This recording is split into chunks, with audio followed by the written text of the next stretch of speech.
The dusty streets of Copper Ridge had seen their share of cocky cowboys, but none quite like Jake Morrison.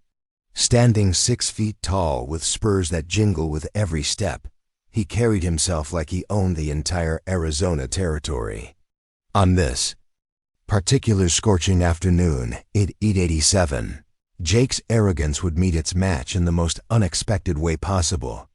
Before we jump back in, tell us where you're tuning in from, and if this story touches you, make sure you're subscribed because tomorrow I've saved something extra special for you.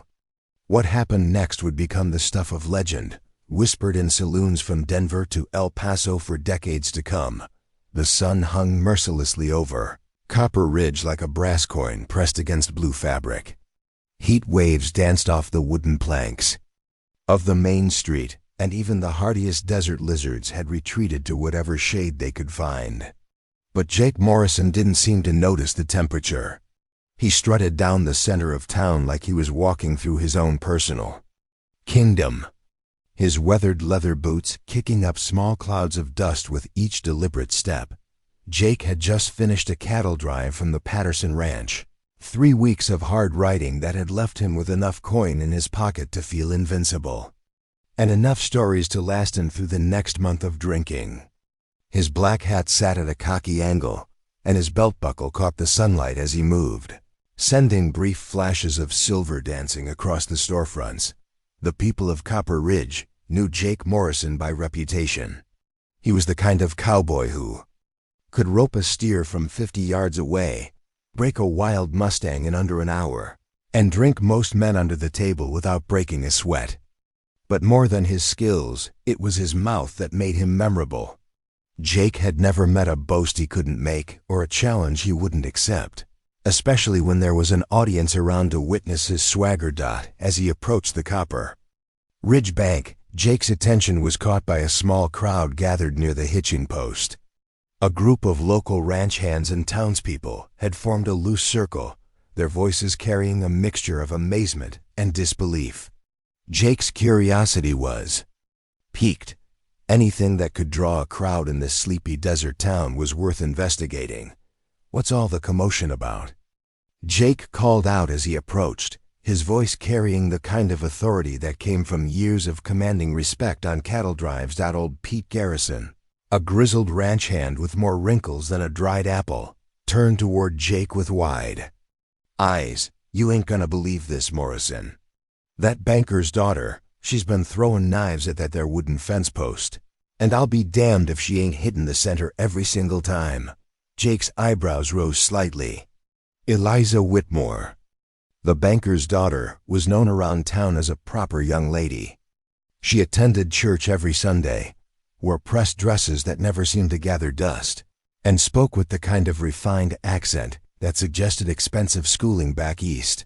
The idea of her throwing knives seemed about as likely as a cactus. Blooming roses, the banker's daughter? Jake let out a hearty laugh that echoed off the nearby buildings. "You boys been nipping at the bottle this early in the day? That prissy little thing probably can't even hold a butter knife without cutting herself." Several members of the crowd exchanged glances, but before anyone could respond, a clear, confident voice cut through the afternoon air. "I beg your pardon, Mr. Morrison." Jake turned to see Eliza Whitmore herself stepping out from behind the crowd. She was indeed dressed in a pristine blue dress with white lace trim, her auburn hair pinned up in an elaborate style that would have looked at home in any Boston drawing room. But there was something in her green eyes that Jake had never noticed before, a spark of steel that seemed at odds with her delicate appearance. "Miss Whitmore." Jake touched the brim of his hat with exaggerated politeness, his voice dripping with condescension. "I hope you'll forgive me for saying so, but knife throwing ain't exactly what I'd call a lady's pursuit. Perhaps you'd be more comfortable with embroidery or piano playing." The crowd had grown quiet, sensing the tension building between the town's most arrogant cowboy and the banker's refined daughter. Eliza's expression remained perfectly composed, but her hands moved to smooth down her skirts in a way that suggested she was preparing for something. "Mr. Morrison, I appreciate your concern for my well-being," she said, her voice as sweet as honey, but with an underlying edge sharp enough to cut glass. "However, I think you might be operating under some misconceptions about what constitutes appropriate activities for a lady." Jake's grin widened. This was exactly the kind of situation he lived for. A chance to demonstrate his superiority while entertaining a crowd. "Well now, Miss Whitmore, I've been around enough to know that knife throwing is serious business. It ain't some parlor game you can pick up from a book. Takes years of practice, steady hands, and the kind of strength that comes from real work." He gestured broadly at his own frame, emphasizing his point. "Now, I don't mean to be indelicate, but a lady of your refinement probably ain't had much call for developing those particular skills. Maybe you got lucky with a throw or two, but real knife work? That's man's territory." The crowd was watching this exchange with fascination. Jake Morrison taking down the high and mighty banker's daughter with his words was entertainment they hadn't expected to witness on this sweltering afternoon. Eliza's smile never wavered, but something dangerous flickered in her eyes. "How fascinating, Mr. Morrison. You seem to have very definite ideas about what I can and cannot do. Tell me, have you ever actually seen me attempt to throw a knife?" Jake shrugged, his confidence unshaken. "Don't need to, miss. I can tell just by looking at you. Those soft hands of yours probably never held anything heavier than a teacup. And that fancy dress? Try moving quick in all those layers and see how far it gets you." "I see." Eliza's voice remained perfectly level. "So you're making assumptions based entirely on my appearance. How very thorough of you." The sarcasm in her tone was subtle but unmistakable. Jake, however, seemed oblivious to it. He was too caught up in his own performance, playing to the crowd that had gathered around them. "Look, Miss Whitmore," Jake continued, his voice taking on a patronizing tone that grated against the ears of everyone present. "I've seen plenty of folks think they can handle a blade. Hell, I've watched grown men who thought they were tough as leather cut themselves trying to whittle a stick. Knife work ain't about looking pretty or having good intentions. It's about power, precision, and the kind of experience that comes from years of hard living." He stepped closer, his voice dropping to what he probably thought was a charming whisper, but came across as insufferably smug. "Maybe instead of playing with dangerous objects, you might consider tacking up something more suitable. I hear the church is looking for someone to organize their next social. That seems more your speed." The crowd shifted uncomfortably. Even by Jake Morrison's standards, this was laying it on thick. But Eliza's composure remained unshaken. If anything, she seemed to be enjoying herself. "Mr. Morrison," she said, her voice carrying across the suddenly quiet street, "your concern for my safety is touching, truly. But I wonder if you might be interested in a small demonstration. Just to put your mind at ease about my capabilities." Jake's eyes lit up. This was perfect. The banker's daughter was about to make a fool of herself in front of half the town, and he'd be there to witness it. "Well now, Miss Whitmore, if you're determined to embarrass yourself, I suppose I can't stop you. But don't say I didn't warn you when you end up cutting yourself or breaking your daddy's fence post." "How thoughtful of you," Eliza replied, her smile widening. "I do so appreciate a man who knows his limitations." The comment sailed right over Jake's head. He was too busy basking in what he assumed was his inevitable victory to catch the subtle insult. The crowd, however, was beginning to sense that there might be more to this confrontation than met the eye. Old Pete Garrison leaned over to his companion, a weathered cowpoke named Dutch Williams. "You know, Dutch, I got a feelin' we're about to see something real interesting." Dutch nodded slowly, his eyes fixed on Eliza's face. "That little lady's got a look about her. Reminds me of a rattlesnake just before it strikes." Meanwhile, Jake continued his commentary, apparently unable to resist the opportunity to demonstrate his expertise. Now, Miss Whitmore, if you're really set on this fool notion, at least let me give you some advice. First thing you gotta understand about knife throwing is the grip. Most folks think you just grab the handle and let her rip, but that ain't how it works at all. He mimed the motion, his hands moving with practiced precision. You gotta feel the weight of the blade, understand the balance. Then there's the stance. Feet shoulder width apart, body square to the target. And the throw itself? That's all in the wrist and the follow-through. Takes years to master, and even then, hitting a target more than once or twice is pure luck. Eliza nodded politely. Throughout his lecture, her hands clasped behind her back. What fascinating insights, Mr. Morrison.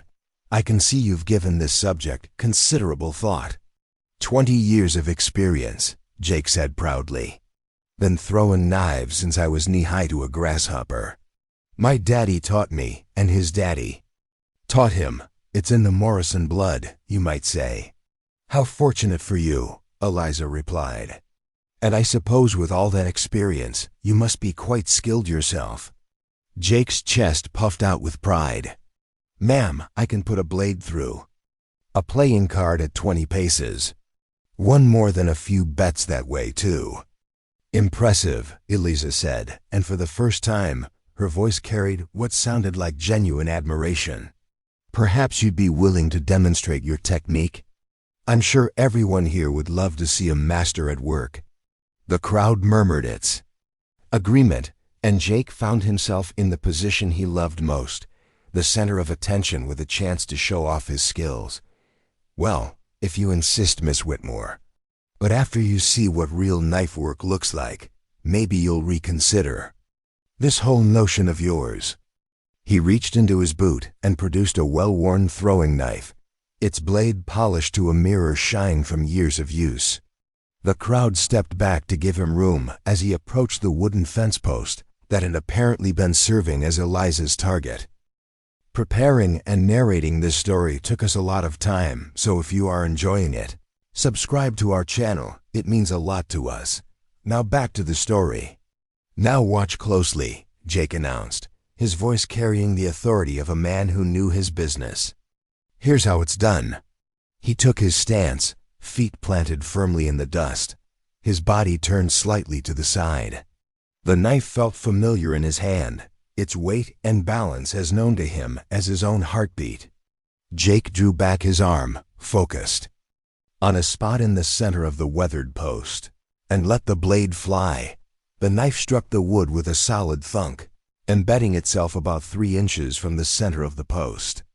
It was a decent throw, the kind that would have impressed most observers, but Jake frowned slightly. He'd been aiming for dead center, and the miss bothered him more than he cared to admit.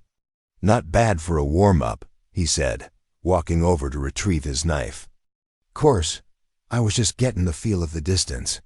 Next one'll be right in the bullseye. The crowd applauded politely, but Jake noticed their enthusiasm seemed somewhat restrained. He chalked it up to the heat and prepared for his second throw. This time, he took extra care with his stance and grip. The knife left his hand in a perfect arc, spinning end over end before striking the post with another solid thunk.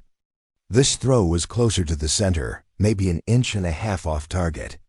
Better, but still not the demonstration of mastery he'd been hoping for. There you go, Jake announced, trying to inject more confidence into his voice than he actually felt. That's how you handle a blade, Miss Whitmore. Takes practice, like I said, but with enough dedication, maybe you could work your way up to hitting the post consistent like. He turned to face Eliza, expecting to see the proper mixture of awe and intimidation on her face. Instead, he found her watching him with an expression that was difficult to read. Polite interest, mixed with something that might have been amusement. Thank you for that demonstration, Mr. Morrison, she said, her voice carrying the same sweet tone she'd maintained throughout their conversation. Most educational. I can see why you're so confident in your abilities. Jake's chest swelled with pride. Well, I do my best to share my knowledge with those who might benefit from it. Now, if you're still determined to give it a try, I suppose. I could offer a few pointers to help you avoid hurting yourself." "How generous of you," Eliza replied. And this time there was definitely something in her voice that Jake couldn't quite identify. "However, I think I'll manage just fine on my own. After all, as you said, it's all about practice." She reached into a small leather pouch that had been hanging from her belt, hidden by the folds of her dress. From it, she withdrew a throwing knife that was unlike anything Jake had ever seen. The blade was perfectly balanced, its steel surface polished to a mirror finish that caught the afternoon sun and threw it back in brilliant flashes. The handle was wrapped in dark leather, worn smooth by countless hours of use. Jake's eyes widened slightly. This wasn't some parlor trick knife or a kitchen utensil pressed into service. This was a professional throwing knife, the kind that cost serious money and was designed for serious work. That's quite a blade you got there, Miss Whitmore," he said, his voice losing some of its earlier confidence. "Where'd you come by something like that?" Eliza's smile was enigmatic. "Oh, this old thing. Let's just say I've had it for a while. Now, if you'll excuse me, I believe I have a demonstration to give." She moved with fluid grace toward the fence post, her steps measured and purposeful. Jake noticed that despite her elaborate dress, she moved with the kind of economy of motion that spoke of practiced skill. The crowd pressed closer, sensing that they were about to witness something extraordinary. Eliza positioned herself about 15 feet from the target, farther back than Jake had been for his throws. She stood quietly for a moment, studying the post with the kind of intense focus that reminded Jake uncomfortably of a hawk eyeing a mouse. Then, without any of the preparatory movements or stance adjustments that Jake had displayed, she simply raised her arm and let the knife fly. The blade moved through the air with deadly precision, spinning in a perfect arc before embedding itself in the exact center of the fence post with a sound that was somehow different from Jake's throws. Cleaner, more final. The crowd fell silent, staring at the quivering handle protruding from the wood. Jake's mouth fell open, and for the first time in years, he found himself completely speechless. But Eliza wasn't finished. Without pausing to acknowledge the crowd's reaction, she reached into her pouch again and produced a second knife identical to the first. This time, she didn't even seem to aim. The blade left her hand almost casually, striking the post less than an inch from the first knife. A third knife followed, then a fourth, each one finding its mark with mechanical precision. Within the space of 30 seconds, Eliza had created a tight cluster of blades in the center of the post that would have been impressive for a seasoned professional. For a banker's daughter in a Sunday dress, it was nothing short of miraculous. Jake stood frozen, his earlier confidence evaporating like morning dew under the desert sun. This wasn't possible. This couldn't be happening. The refined, proper Miss Whitmore, the same woman who sipped tea with her pinky extended and never had a hair out of place, had just displayed a level of skill that surpassed his own by a considerable margin. The crowd erupted in cheers and applause, but Jake barely heard them. His mind was reeling, trying to process what he'd just witnessed.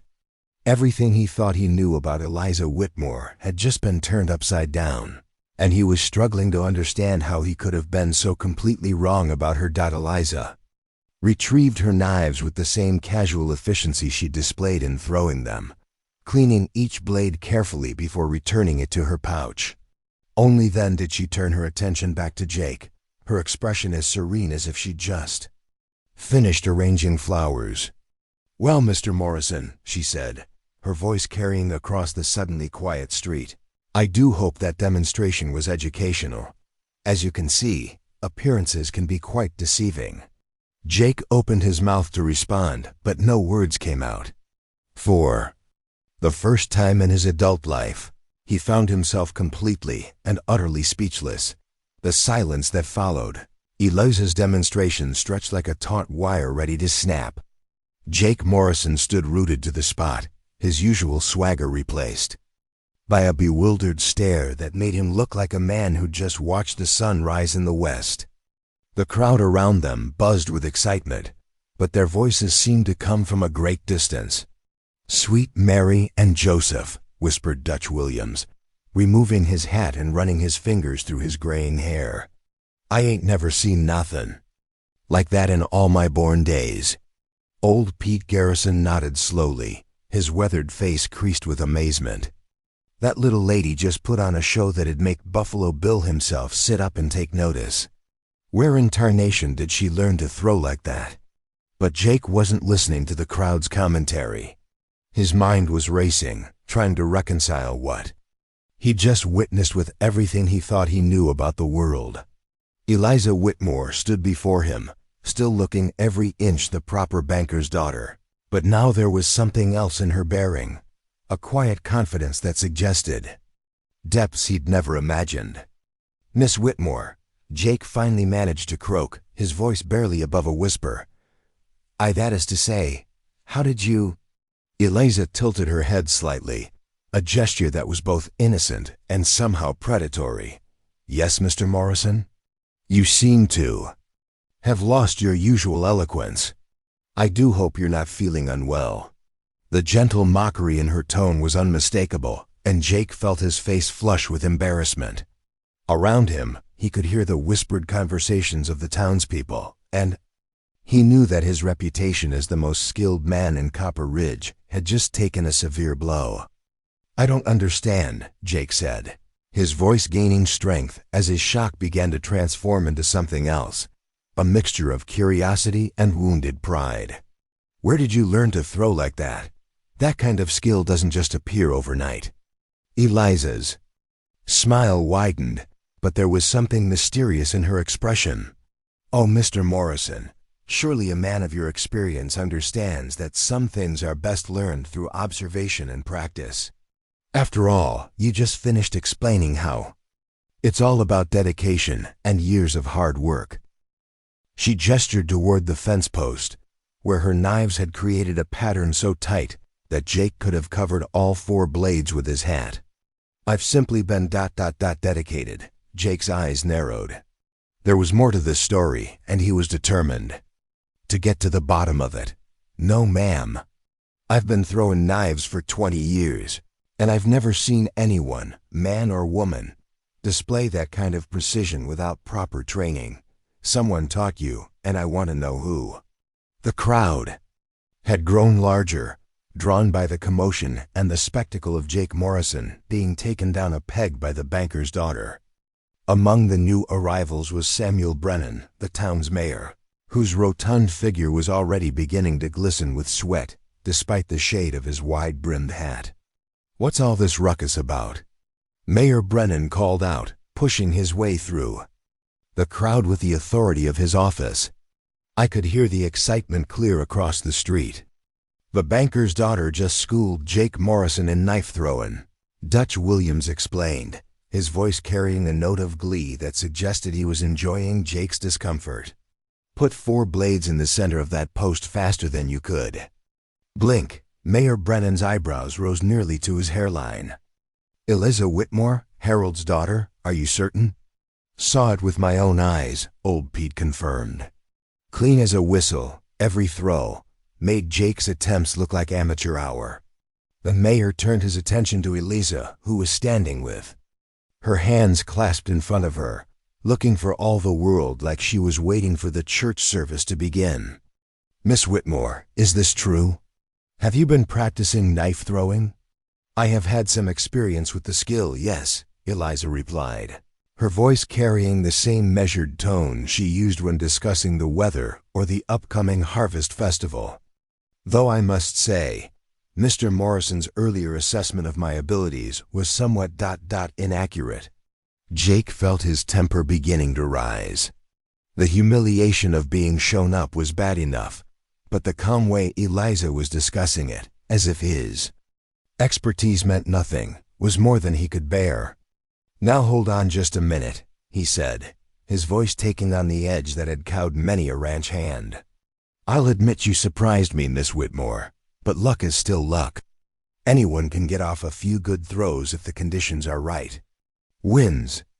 Calm, the distance is short, and you probably practiced that exact spot 100 times.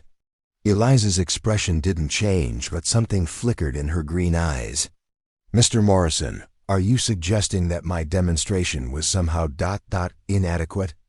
I'm saying that real skill shows itself under pressure, Jake replied, his confidence beginning to return. Any fool can hit a stationary target when they've got all the time in the world to line up their shots. But what happens when the conditions ain't perfect? What happens when you're facing a real challenge? The crowd sensed the tension building again, and conversations died away as everyone focused on the confrontation between the cowboy and the banker's daughter. Mayor Brennan looked uncomfortable, clearly wishing he'd stayed in his office where the most exciting thing that happened was reviewing property tax assessments. I see, Eliza said slowly. So you believe that a more challenging demonstration would be necessary to prove genuine skill? That's exactly what I'm saying, Jake replied, his swagger beginning to return. Any greenhorn can hit a fence post when they've got nothing but time and perfect conditions. But real knife work? That's different. That requires adaptability, quick thinking, and the kind of nerves that don't rattle under pressure. Eliza nodded thoughtfully. What sort of challenge did you have in mind, Mr. Morrison? Jake looked around, his mind racing. He needed something that would expose the limitations of her skill while allowing him to demonstrate his own superiority. His eyes fell on a group of children who had been playing with a ball near the general store, and an idea began to form.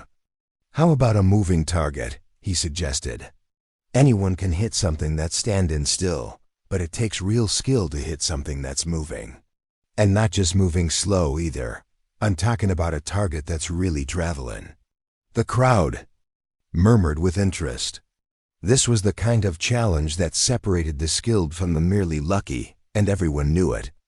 Even Eliza's impressive demonstration wouldn't mean much if she couldn't adapt to changing conditions.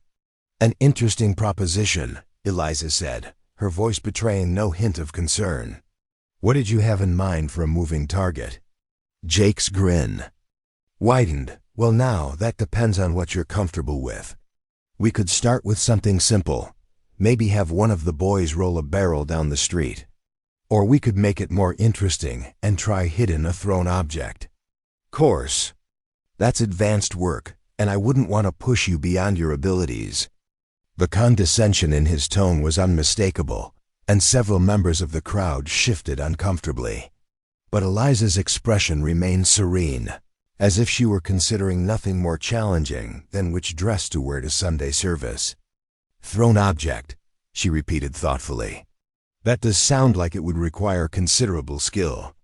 I assume you're volunteering to demonstrate this technique first? Jake's chest puffed out with pride. Ma'am, I'd be happy to show you how it's done. Been hitting thrown targets since I was old enough to hold a knife. My daddy used to toss bottles in the air, and I could shatter 'em before they hit the ground. How impressive, Eliza said, and this time there was no mistaking the challenge in her voice. I look forward to seeing your demonstration. Mayor Brennan stepped forward, his face flushed with concern. Now hold on, folks. This is starting to sound dangerous. We can't have people throwing knives at moving objects in the middle of town. Someone could get hurt. Don't you worry none, Mayor, Jake replied, his confidence fully restored. I've been doing this kind of work for years. Ain't never had an accident yet, and I don't plan to start now. He turned to address the crowd. Who's got something I can use for a target? Needs to be something that'll show when it's been hit. Tommy Fletcher, a young man who worked at the livery stable, raised his hand. I got some old bottles behind the stable. They're just gonna get thrown out anyway. Perfect, Jake said, clapping his hands together. Tommy, you fetch us a couple of those bottles. And Dutch, you reckon you could handle tossing 'em up for us? Dutch Williams nodded eagerly. I reckon I could manage that. How high do you want him? Start 'em about head high and give 'em a good arc, Jake instructed. I want him to have some real movement, not just a gentle lob. While Tommy ran to fetch the bottles, Jake began his preparations. He selected 3 of his best throwing knives, testing their weight and balance with practiced movements. The crowd watched with fascination as he loosened his shoulders and stretched his throwing arm, clearly preparing for something that required significant skill. "Now, Miss Whitmore," Jake said, his voice carrying the authority of an expert, "I want you to watch closely. Hitting a moving target ain't just about accuracy, it's about timing, prediction, and the ability to adapt your throw to match the speed and direction of the object. Most folks can't even come close to managing it." Eliza nodded politely. "I'll certainly pay attention to your technique, Mr. Morrison. I'm always eager to learn from someone with your experience." Tommy returned with an armload of bottles, their glass surfaces catching the afternoon light. They were old beer bottles, brown and green, that would shatter satisfyingly when struck. Dutch William selected one and held it up for inspection. "This look about right to you, Jake?" he asked. Jake examined the bottle critically. "That'll do fine. Just remember, give it a good toss. I want it to have some real movement when I take my shot."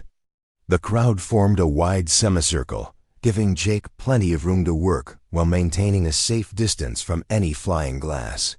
Mayor Brennan positioned himself near the front, clearly torn between his civic duty to prevent accidents and his curiosity about the outcome. "All right, Dutch," Jake called out, positioning himself about 20 feet from where the bottle would be thrown. "Let her fly when you're ready." Dutch wound up and launched the bottle high into the air, giving it a perfect arc that would carry it across Jake's line of sight. The bottle tumbled end over end, its surface flashing in the sunlight as it traced its path through the desert air. Jake's knife left his hand in one fluid motion, the blade spinning through the air with deadly precision. The crowd held its collective breath as the knife and bottle converged, and then there was a sharp crack as the blade struck home. Glass exploded in a shower of brown fragments, and the crowd erupted in cheers. "Hot damn!" Dutch William shouted, clapping his hands together. "That was some fine shooting, Jake." Jake grinned and took a theatrical bow, clearly enjoying the adulation. "Like I said, folks, it's all about experience. Takes years of practice to develop that kind of timing." He turned to Eliza, who was watching the settling glass fragments with apparent interest. "Your turn, Miss Whitmore. Course, if you'd rather not risk embarrassing yourself, I'd understand. This is considerably more difficult than hitting a stationary target." Eliza's smile was enigmatic. "Oh, I think I'll give it a try, Mr. Morrison. After all, one must be willing to accept new challenges if one hopes to improve." She reached into her pouch and withdrew one of her perfectly balanced knives, testing its weight with a subtle movement of her wrist. The blade caught the light and threw it back in a brief, brilliant flash. "Tommy, if you would be so kind as to select another bottle," Eliza said, her voice carrying the same polite tone she used when asking for sugar in her tea. Tommy chose a green bottle from his collection and handed it to Dutch, who was clearly excited to be part of the demonstration. "Same kind of throw, Miss Whitmore." "That would be perfect, thank you," Eliza replied, taking her position about the same distance from the throwing point as Jake had used. But something was different about her stance. Where Jake had been loose and relaxed, Eliza stood with a coiled stillness that reminded the observers of a cat preparing to pounce. Her breathing was steady and controlled, and her eyes never left the spot where the bottle would appear. "Ready when you are," she said quietly. Dutch wound up and sent the bottle sailing through the air in a high arc that mirrored his previous throw. The bottle tumbled and flashed, presenting a challenging target that required split-second timing to hit. Eliza's knife seemed to leave her hand before the bottle had even reached its peak. The blade moved through the air with a whisper quiet precision that was somehow more impressive than Jake's dramatic throw. It struck the bottle at the exact moment of maximum difficulty, when the target was neither rising nor falling but suspended momentarily. At the top of its arc, the bottle exploded in a cascade of green glass, but this time the destruction was different. Where Jake's knife had shattered the bottle into large chunks, Eliza's blade had struck with such precision that the glass seemed to dissolve into tiny, harmless fragments that sparkled like emeralds as they fell. The crowd was silent for a long moment, trying to process what they'd just witnessed. Jake's throw had been impressive, but Eliza's had been something else entirely, a display of skill so advanced that it bordered on the supernatural. "Well, I'll be damned," old Pete Garrison whispered, his voice barely audible above the sound of settling glass. That little lady just made Jake's throw look like child's play. Jake himself was staring at the spot where the bottle had been, his face pale with shock. The casual ease with which Eliza had made her throw, the perfect timing, the devastating precision. It was the kind of skill that should have taken decades to develop, not something that a banker's daughter could display without breaking a sweat. "How?" Jake asked, his voice cracking slightly. "How is that possible?" Eliza was already cleaning her knife, her movements efficient and practiced. "As you said, Mr. Morrison, it's all about experience. Perhaps you simply haven't had the right kind of training." The words hit Jake like a physical blow. The implication was clear. His 20 years of knife throwing, his family tradition, his hard-won expertise, all of it was somehow inadequate compared to whatever mysterious background had given Eliza her incredible abilities. "Who are you?" Jake whispered, his earlier arrogance completely evaporated. "Who taught you to throw like that?" Eliza's smile was mysterious as she returned her knife to its pouch. "I'm exactly who I appear to be, Mr. Morrison. Harold Whitmore's daughter, a resident of Copper Ridge, and apparently someone whose abilities you seriously underestimated." She smoothed down her skirts and adjusted her hat, every movement graceful and ladylike. "Now, if you'll excuse me, I believe I have an appointment with Mrs. Henderson about the church social. Good day, gentlemen." With that, she turned and walked away, leaving behind a crowd of stunned onlookers and one completely bewildered cowboy, who was beginning to realize that his understanding of the world had just been turned completely upside down.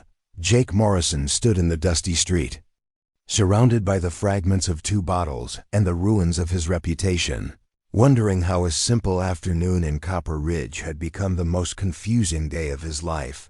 The banker's daughter had secrets, and Jake was beginning to suspect that her knife-throwing skills were only the beginning.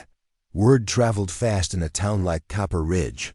By sunset, every soul within a 5-mile radius had heard some version of the story about Jake Morrison's humiliation at the hands of the banker's daughter. The tale grew with each telling, as such stories do, until some versions had Eliza throwing 6 knives simultaneously while blindfolded, and others claimed she'd split one of Jake's own blades clean in half. Jake himself had retreated to Murphy's Saloon, the only establishment in town where a man could drink his troubles away without facing too many questions. He sat hunched over a glass of whiskey, staring into the amber liquid as if it might hold the answers to the day's bewildering events. The usual evening crowd gave him a wide berth, sensing that the normally boisterous cowboy was in no mood for company. Murphy O'Brien, the saloon's Irish proprietor, wiped down glasses behind the bar while keeping one eye on his most troubled customer. Murphy had seen plenty of men nursing wounded pride in his establishment, but Jake Morrison looked like a man who'd had his entire understanding of the universe challenged. "Another whiskey, Jake?" Murphy asked, his accent still thick despite 30 years in Arizona territory. Jake nodded without looking up. "Make it a double, Murphy, and keep 'em comin'." 3 stools down, Silas Hartwell was regaling anyone who'd listen with his own embellished version of the afternoon's events. Silas worked as a clerk at the general store and had witnessed the entire confrontation from his perch on the front steps. "I'm tellin' you boys, it was like watchin' magic," Silas declared, gesturing wildly with his beer mug. That little lady moved like she was born with a knife in her hand. Made old Jake there look like he was trying to throw with his feet instead of his hands. A chorus of laughter rippled through the saloon, but Jake didn't react. He was too lost in his own thoughts, trying to piece together the puzzle of Eliza Whitmore. The more he thought about it, the more questions arose. Her knives weren't the kind you could buy at any general store. They were custom-made, professional tools that cost serious money. Her stance, her breathing, her timing, everything about her technique screamed professional training of the highest caliber. But who could have taught her? Copper Ridge wasn't exactly a hotbed of knife-throwing expertise, and Eliza had lived in town for 3 years without giving any hint of her abilities. Before that, according to local gossip, she'd been back east attending some fancy finishing school. The kind of place where young ladies learned proper etiquette and needlepoint, not how to put a blade through a bottle at 20 paces. The saloon doors swung open with their characteristic squeak, and Jake looked up to see Dutch Williams and old Pete Garrison entering, their faces still animated with excitement from the day's events.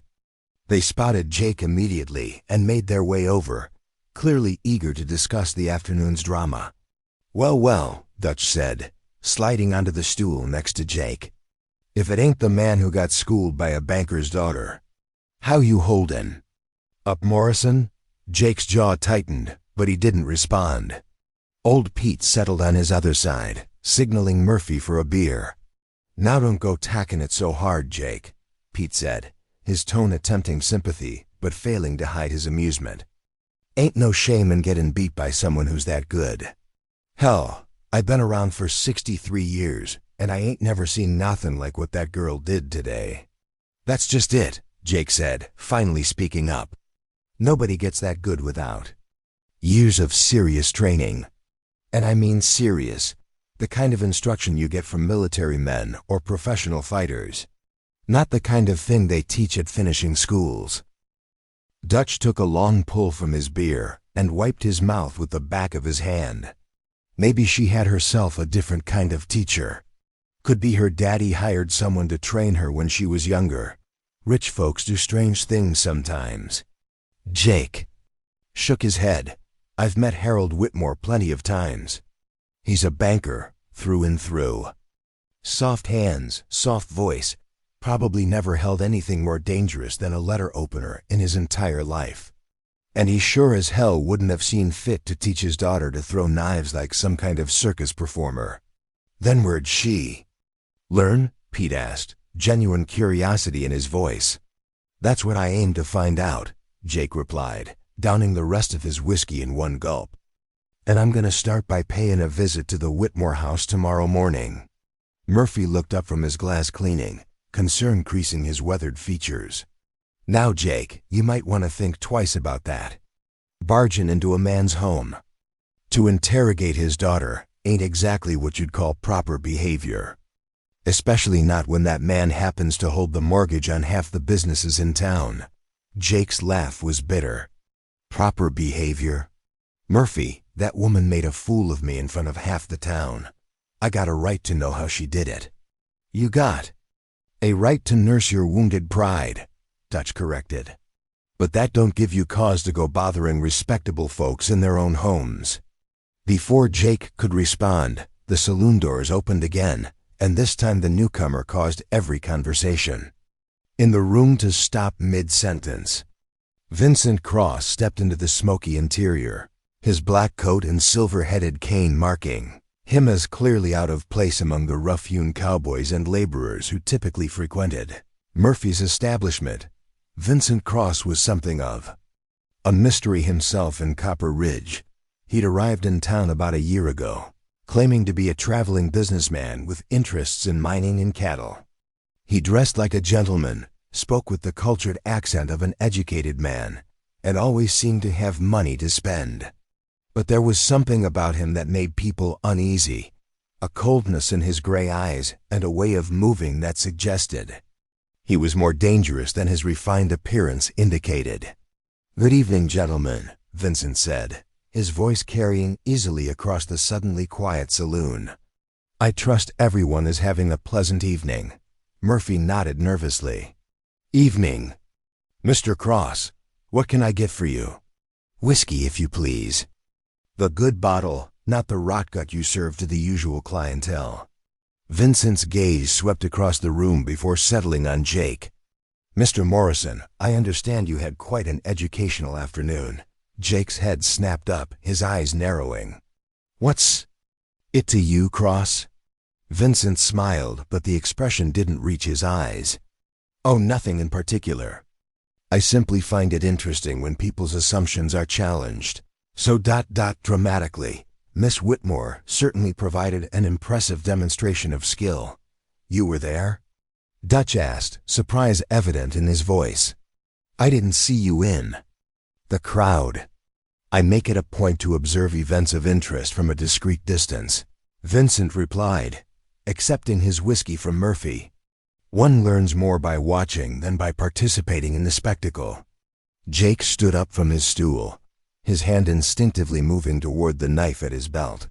There was something about Vincent Cross that had always rubbed him the wrong way, and tonight the man's smug superiority was more than he could bear. "You got something to say about what happened today, Cross? Because if you do, you can say it to my face instead of dancing around it like some fancy-pants politician." Vincent took a sip of his whiskey, completely unfazed by Jake's aggressive posture. "Direct as always, Mr. Morrison. Very well. I was simply going to observe that Miss Whitmore's demonstration today was rather familiar."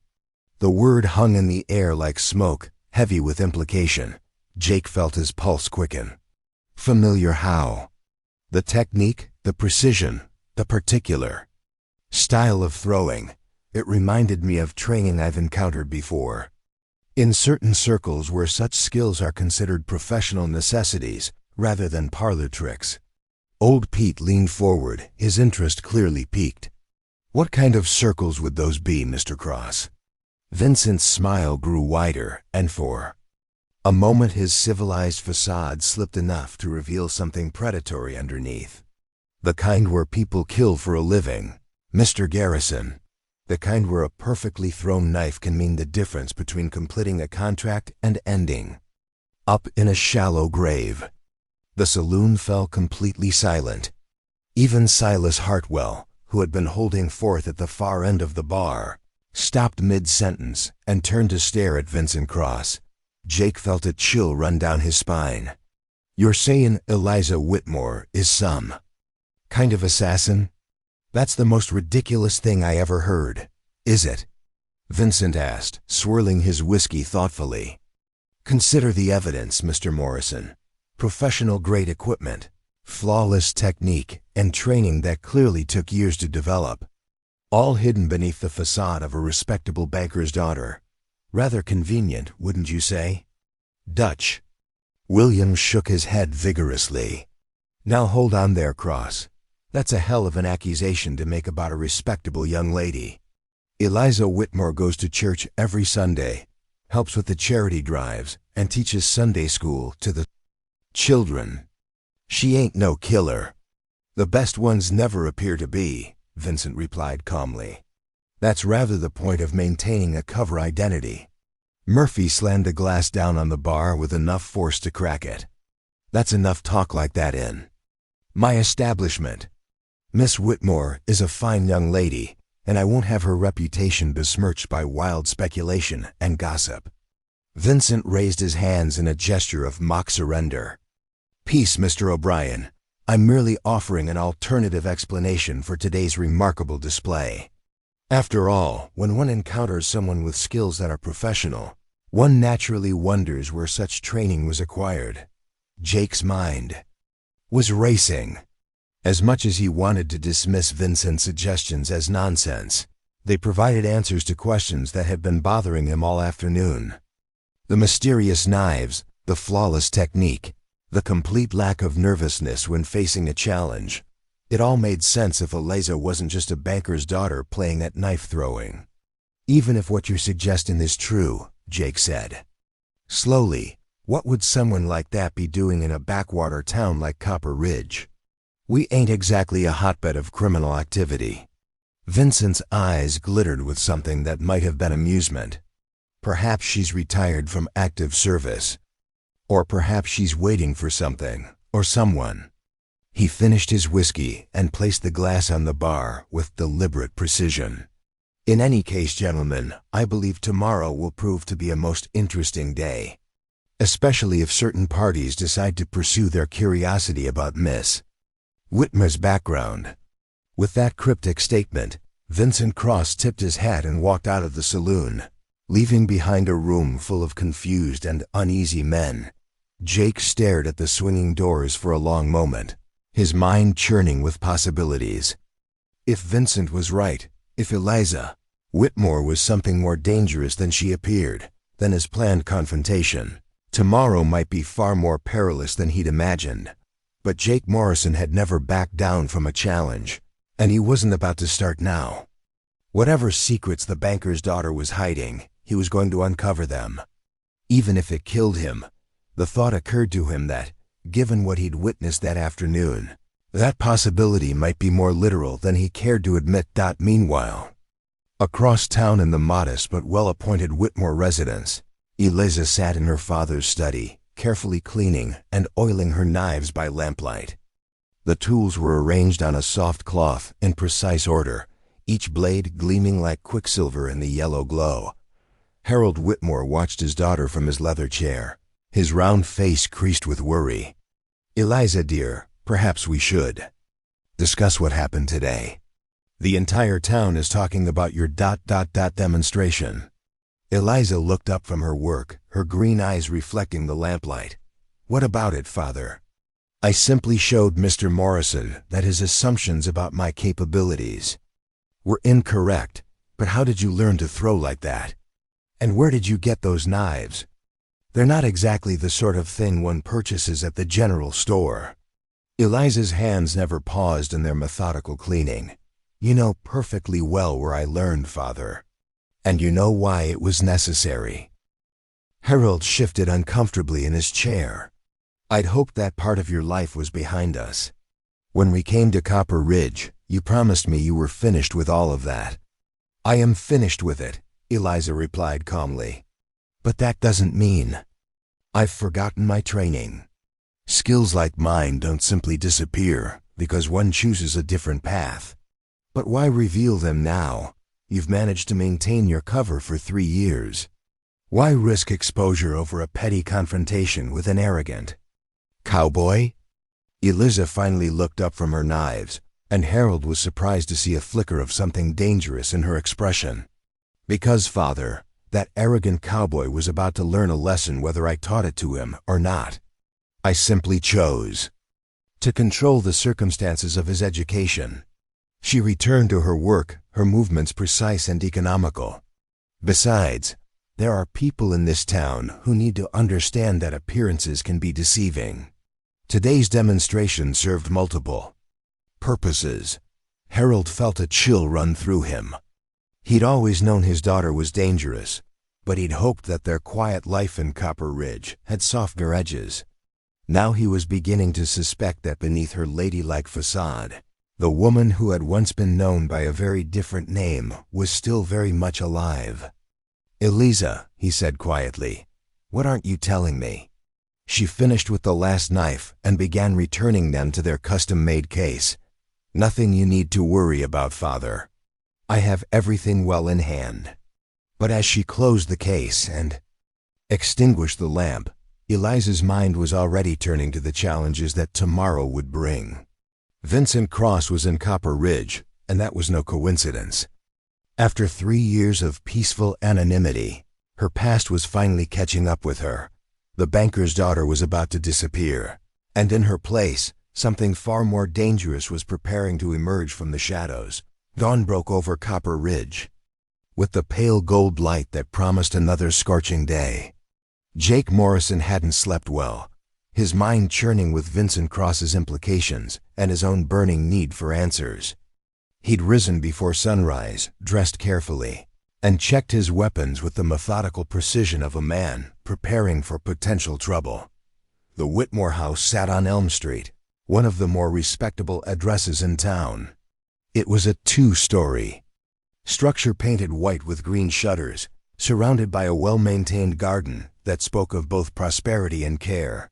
A white picket fence enclosed the property, and a stone walkway led to a front porch adorned with hanging baskets of desert flowers. Jake stood at the gate, his hand resting on the latch, suddenly uncertain about his course of action. In the bright morning light, the house looked so thoroughly normal, so completely respectable, that Vincent Cross's suggestions seemed like the ravings of a man with too much imagination and too much whiskey. But then he remembered the precision of Eliza's throws, the professional quality of her equipment, and the way she'd moved with the fluid grace of someone trained for violence. Those memories steeled his resolve, and he pushed open the gate with a decisive click. The front door opened before he could knock. Eliza Whitmore stood in the doorway, dressed in a simple blue calico dress with her hair pinned up in a modest style. She looked exactly like what she claimed to be, a respectable banker's daughter preparing for another ordinary day. But her green eyes held an alertness that suggested she'd been expecting his visit. "Good morning, Mr. Morrison," she said, her voice carrying the same polite tone she'd used the previous day. "You're out and about quite early. How may I help you?" Jake removed his hat, suddenly feeling awkward despite his determination. "Morning, Miss Whitmore. I was hoping we might have a conversation about yesterday's single quotes events." "I see." Eliza stepped back from the doorway. "Would you care to come in? I've just put on a pot of coffee." The invitation surprised him. He'd expected resistance, perhaps even hostility. Instead, she was welcoming him into her home as if he were a normal social caller. "That's mighty kind of you, ma'am." The interior of the Whitmore house was as proper and refined as its exterior suggested. The front parlor was furnished with tasteful pieces that spoke of East Coast origins: a horsehair sofa, delicate side tables, and framed botanical prints on the walls. Everything was clean, organized, and thoroughly respectable. Eliza gestured for him to take a seat while she disappeared into what he assumed was the kitchen. Jake settled onto the sofa, feeling oversized and clumsy in the refined surroundings. His spurs jangled softly against the wooden floor, the sound seeming unnaturally loud in the quiet house. She returned with a silver tray, bearing a China coffee service that probably cost more than most Cowboys made in a month. The delicate cups and saucers were decorated with tiny blue flowers, and the cream pitcher matched the set perfectly. It was exactly the kind of thing a proper lady would own. "Cream and sugar, Mr. Morrison?" Eliza asked as she poured the coffee with practiced grace. "Just black, ma'am." Jake accepted the cup, trying not to feel like a bull in a china shop. The coffee was excellent, rich and strong, with none of the bitter bite he was used to from Saloon brew. Eliza settled into a chair across from him, her posture perfect and her hands folded in her lap. "Now then, what did you wish to discuss?" Jake took a sip of coffee, using the moment to gather his thoughts. "I reckon you know why I'm here, Miss Whitmore. What happened yesterday has got me puzzled, and I'm not a man who likes puzzles." "I'm not sure I understand," Eliza replied, tilting her head slightly. "Was there something unclear about yesterday's demonstration?" Her innocence seemed genuine, but Jake had spent enough time around dishonest people to recognize when someone was playing games. "Ma'am, I've been throwing knives for 20 years. I know skill when I see it, and what you did yesterday wasn't just skill. It was professional-level expertise, the kind that takes years of serious training to develop. Perhaps you underestimated the value of dedication and practice," Eliza suggested, her tone remaining pleasant, but with an undercurrent that was harder to define. Jake set down his coffee cup with a sharp click. "Miss Whitmore, with all due respect, I ain't some greenhorn fresh off the farm. I know the difference between talent and training, and what you showed yesterday was pure training. Military grade, professional instruction from someone who knew what they were about. For the first time, something flickered in Eliza's eyes, a brief flash of something that might have been approval. You're more observant than I gave you credit for, Mr. Morrison. The admission hung in the air between them like a challenge. Jake leaned forward, sensing that he was finally getting somewhere. So you admit it? You had professional training? I admit that your assessment of my skills is more accurate than I initially assumed. Eliza rose from her chair and moved to the window, gazing out at the morning street. Tell me, Mr. Morrison, what conclusions have you drawn from your observations? Jake studied her profile, noting the way she held herself with the controlled stillness of someone always ready for action. I think you're not who you claim to be. I think the whole banker's daughter story is just that, a story. And I think there's a reason you've been hiding your real abilities from the people of this town. Eliza turned from the window, and this time her smile was different, sharper, more predatory. Very good, Mr. Morrison. You're proving to be far more perceptive than your reputation suggested. The change in her demeanor was subtle but unmistakable. The polite young lady had been replaced by something harder, more dangerous. Jake's hand moved instinctively toward his knife, then stopped as he realized how futile the gesture would be against someone with her demonstrated skills. Who are you? He asked quietly. That, Mr. Morrison, is a rather complicated question. Eliza returned to her chair, but her posture was different now, more alert, more predatory. The simple answer is that I am exactly who I appear to be. Harold Whitmore's daughter, a resident of Copper Ridge, a member of the community. And the complicated answer? The complicated answer involves a past that is best left buried. Her voice carried a warning that Jake would have been wise to heed. Some stones are better left unturned, especially by people who might not like what they find underneath. Jake felt a chill run down his spine, but his stubborn nature wouldn't let him back down. Lady, I've been in more tight spots than you can imagine. I ain't easily scared. No, Eliza agreed, studying him with the intensity of a naturalist examining an interesting specimen. I don't believe you are. Which makes this conversation all the more dangerous for both of us. Before Jake could ask what she meant, the sound of boots on the front porch interrupted them. Heavy, deliberate footsteps that suggested someone who wasn't particularly concerned about being heard. Eliza's head snapped toward the sound, and Jake saw her entire body tense like a coiled spring. Expecting someone? Jake asked. No, Eliza replied, her voice suddenly cold. And that's the problem. The front door opened without a knock, and Vincent Cross stepped into the parlor as if he owned the place. He was dressed in the same black coat and carried the same silver-headed cane, but in the confined space of the house, his presence seemed more menacing than it had in the saloon. Miss Catherine Sterling, Vincent said, his cultured voice carrying a note of satisfaction. Or do you prefer Miss Whitmore these days? I must say, domestic life seems to agree with you. Jake's coffee cup slipped from his fingers and shattered on the floor. Catherine Sterling. The name hit him like a physical blow. Every cowboy, outlaw, and lawman in the territory knew that name. Catherine Sterling was a legend, a professional killer who worked for the highest bidder, equally skilled with knives, guns, or her bare hands. She was credited with at least a dozen high-profile assassinations, and the bounty on her head was large enough to set a man up for life, and she was sitting across from him in a refined parlor, serving coffee from a china service.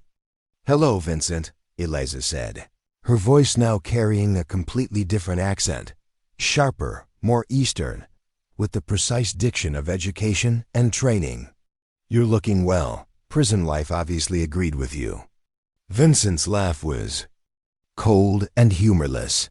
5 years in Yuma Territorial Prison, thanks to information you provided to certain interested parties. I've had considerable time to think about our last encounter. Jake's mind was reeling. He was sitting in the middle of what was apparently a reunion between two of the most dangerous people in the American West. His hand moved toward his gun, then stopped as he realized how completely outclassed he was. "You sold me out, Catherine," Vincent continued, his gray eyes never leaving her face. "Betrayed me to save your own skin when the Federals started closing in on our operation in Mexico. I did what was necessary to survive, Eliza," Catherine replied without a trace of remorse. "You would have done the same thing in my position." "Perhaps," Vincent acknowledged. "But that doesn't mean I've forgotten or forgiven." The tension in the room was thick enough to cut with a knife. Jake found himself caught between two predators circling each other, and he had the distinct feeling that his presence was no longer even acknowledged by either of them. "So what now, Vincent?" Catherine asked, her posture remaining relaxed despite the obvious threat. "Have you come to collect the bounty on my head? Or is this about something more personal?" "Oh, this is definitely personal," Vincent replied, his smile showing too many teeth. "But it's also business. You see, Catherine, there are people who very much want to have a conversation with you. Important people with long memories and deep pockets." "The syndicate," Catherine said, and Jake could hear the capital letters in her voice, among others. "It seems your retirement has been somewhat premature. There are loose ends that need tying up, debts that need settling." Catherine's laugh was as cold as Vincent's had been. "My retirement is permanent, Vincent. I've paid my dues and then some. Whatever the syndicate thinks I owe them, they're mistaken. I'm afraid they disagree." Vincent's hand moved to rest on the silver head of his cane, and Jake noticed for the first time that the decorative top was actually designed to be quickly removed. "Probably concealed a blade of some kind. And they've sent me to bring you back. To discuss the matter in person. Dead or alive?" Catherine asked conversationally. "Their preference is alive, but they're flexible on the point."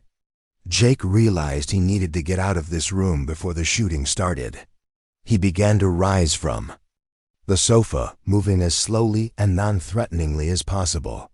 "Sit down, Mr. Morrison," Catherine said without looking at him. "You're perfectly safe as long as you don't do anything stupid." "Like what?" Jake asked, his voice coming out as a croak. "Like trying to leave before this conversation is finished," Vincent answered for her.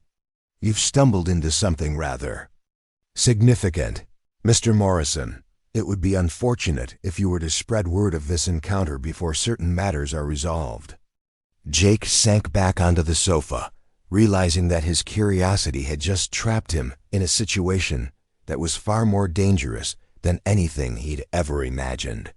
He was witnessing a confrontation between two professional killers, and his presence made him a potential liability to both of them.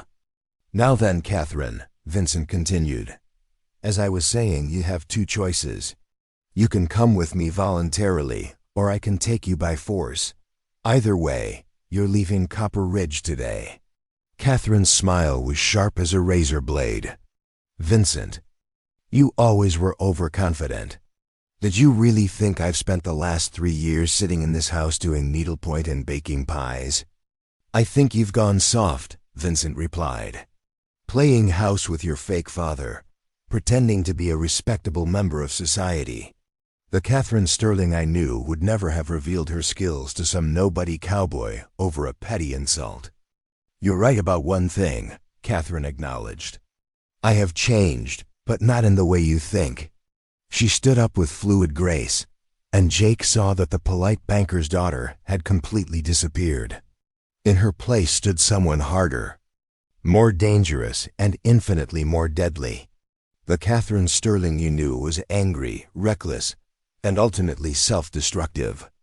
This version of me has learned patience, planning, and the value of preparation. Vincent's eyes narrowed.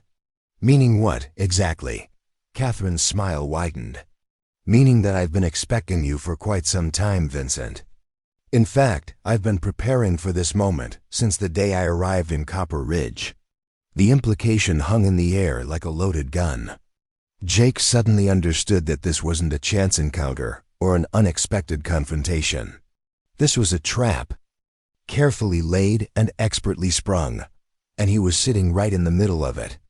"You see, Vincent," Catherine continued, her voice taking on a conversational tone that was somehow more terrifying than any threat, "retirement doesn't mean I've forgotten my training. It just means I've had time to perfect it." Vincent's hand tightened on his cane, and Jake realized that whatever was about to happen, it was going to be swift, brutal, and probably final for at least one of the people in this room. The only question was whether he would survive to tell the tale. The silence in the Whitmore parlor stretched taut as a violin string. Jake Morrison found himself holding his breath, acutely aware that he was witnessing the calm before a storm that would likely leave blood on the delicate, floral wallpaper. Vincent Cross and Catherine Sterling faced each other like gunfighters. At high noon, each waiting for the other to make the first move. "You always were too clever for your own good, Catherine," Vincent said, his grip on the silver-headed cane shifting almost imperceptibly. "But cleverness only takes you so far when you're outnumbered." Catherine's eyebrow arched elegantly. "Outnumbered? Vincent, please tell me you didn't come to Copper Ridge alone. That would be disappointingly unprofessional of you." As if summoned by her words, the sound of breaking glass came from the kitchen, followed by heavy footsteps. A moment later, two men appeared in the parlor doorway. They were cut from the same cloth as Vincent, well-dressed but carrying themselves with the predatory grace of professional killers. One was tall and lean with prematurely gray hair, while the other was built like a bull with hands that looked capable of crushing a man's windpipe. "Allow me to introduce my associates," Vincent said with mock politeness. "Thomas Blackwood and Marcus Kane. You may remember them from the Denver job 3 years ago." Catherine's expression didn't change, but Jake noticed her weight shift almost imperceptibly to the balls of her feet. "Thomas, Marcus, you're both looking well. Prison rehabilitation programs must be improving." "Cut the pleasantries, Sterling," growled Marcus, the larger of the two men. His voice sounded like gravel being ground underfoot. "You cost us 2 years in federal prison when you sold us out to the marshals. And now it's time to collect what you owe," added Thomas, his tone more refined but no less menacing. "The syndicate has been very patient, but their patience has limits."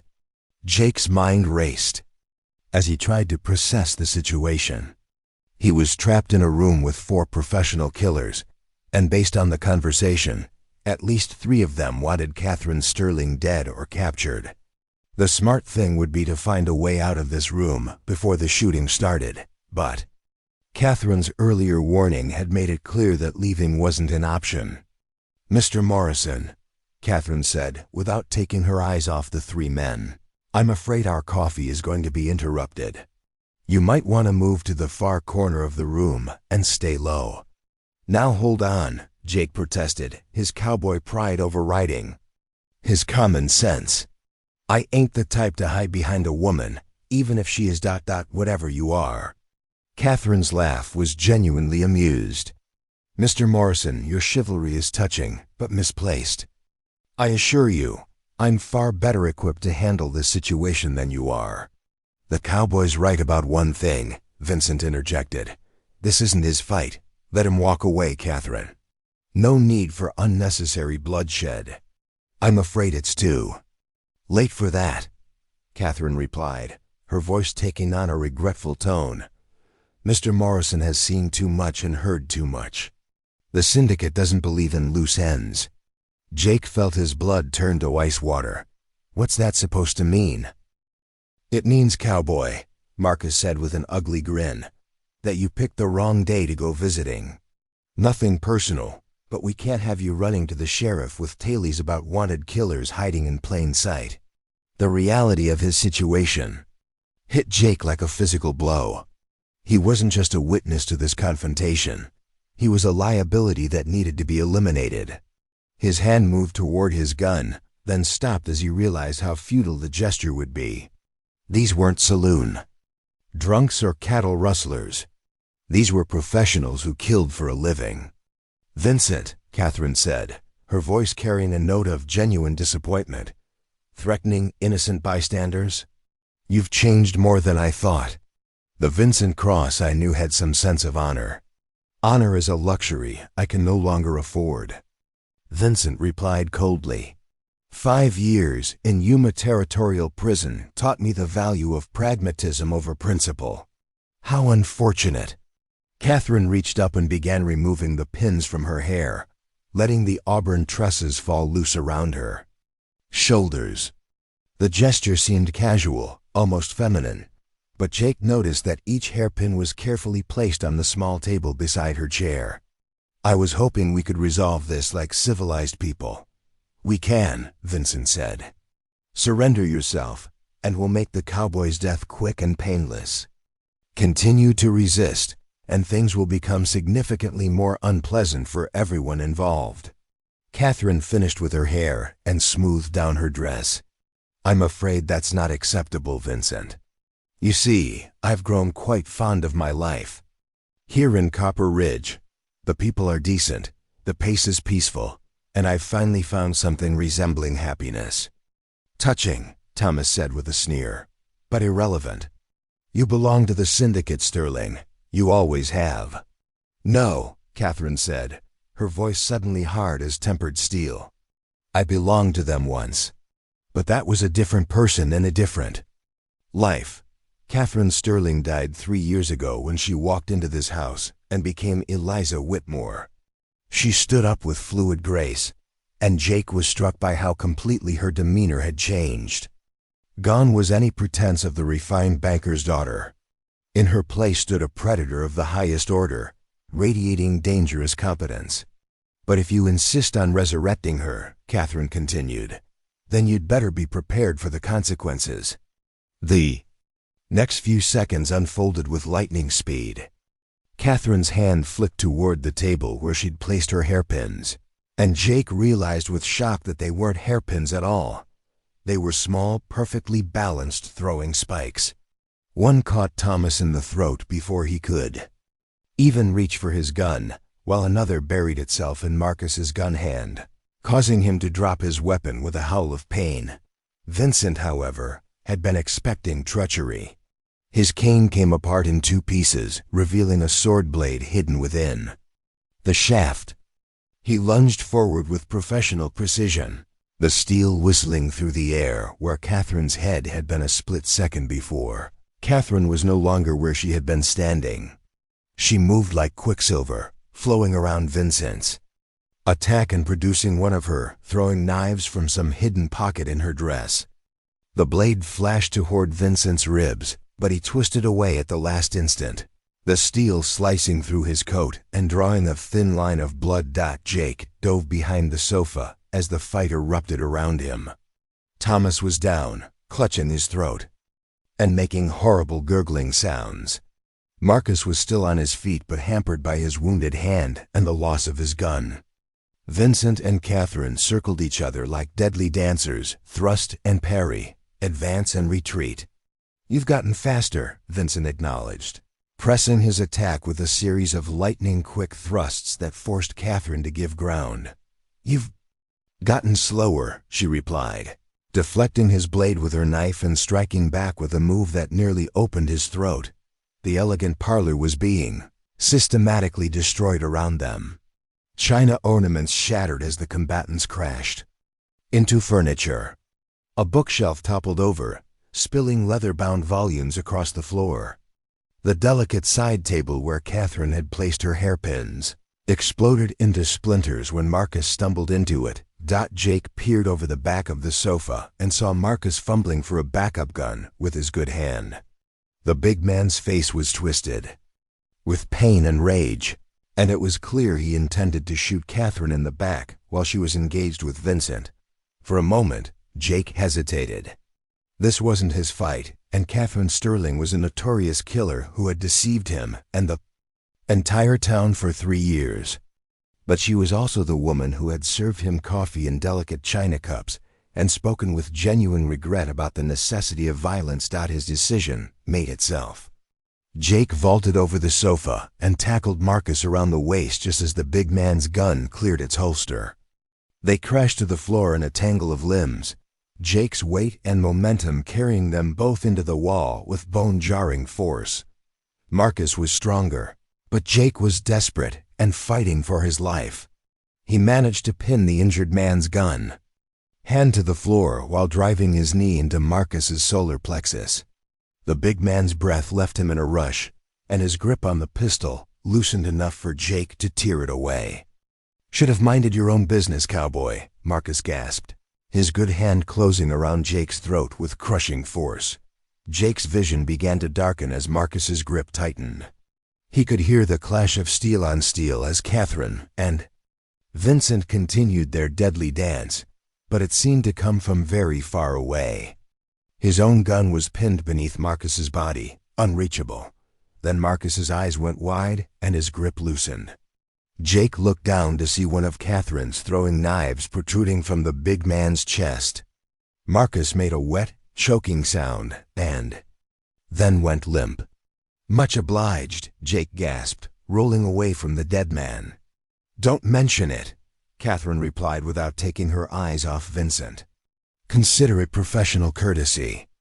Vincent's face was flushed with exertion, and there were several small cuts on his arms where Catherine's blade had found its mark. But he was still moving with deadly precision, his sword weaving patterns in the air that kept Catherine at bay. "You can't keep this up forever, Catherine," he panted.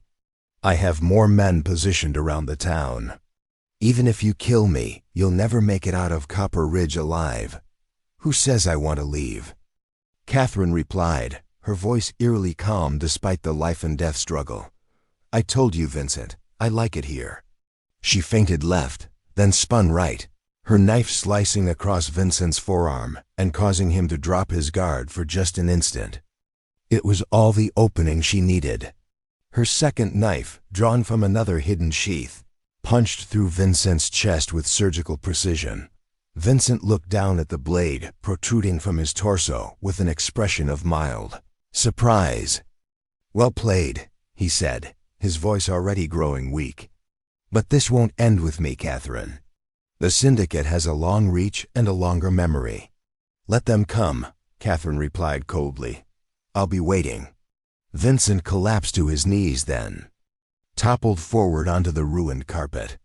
The parlor fell silent except for the sound of Jake's labored breathing and the ticking of a grandfather clock that had somehow survived the destruction. Catherine surveyed the carnage with the detached professionalism of someone who had seen far too much violence in her life. 3 men lay dead in the wreckage of what had been a perfectly appointed parlor, and blood was seeping into the expensive Persian rug. "Are you hurt?" she asked Jake, her voice returning to something approaching the refined tones of Eliza Whitmore. Jake checked himself over and was surprised to find that aside from some bruises and a sore throat, he was essentially unharmed. "I'm fine, but what about you, and what about ... He gestured helplessly at the destruction around them. Catherine was already moving, checking the bodies with efficient thoroughness. Vincent was telling the truth about having more men in town. "We probably have 20 minutes before they come looking for their missing colleagues." "We?" Jake asked. Catherine looked up from where she was searching Vincent's pockets. "Mr. Morrison, I'm afraid your involvement in this situation has made you a target. The Syndicate doesn't forgive, and they don't forget. If you stay in Copper Ridge, you'll be dead within a week." The words hit Jake like a physical blow. "What are you saying?" "I'm saying that your life as Jake Morrison is over," Catherine replied, matter-of-factly. "The question is whether you want to start a new one somewhere else, or whether you prefer to be buried under your current name." Jake sank into the one chair that had survived the fight, his mind reeling. Everything he knew, everything he was, had just been swept away in the space of a few minutes. His reputation, his identity, his place in the world, all of it was gone. "This is all your fault," he said, anger finally breaking through his shock. "You brought this down on all of us with your lies and your past." Catherine didn't deny it. You're absolutely right. I'm responsible for what happened here today, which is why I'm offering you a choice instead of simply leaving you to face the consequences alone."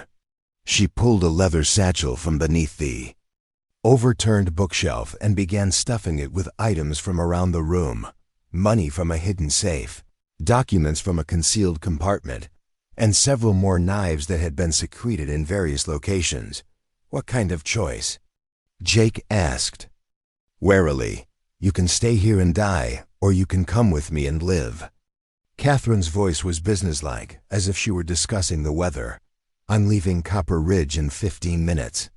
If you're here when the syndicate's other operatives arrive, they'll kill you as a matter of course.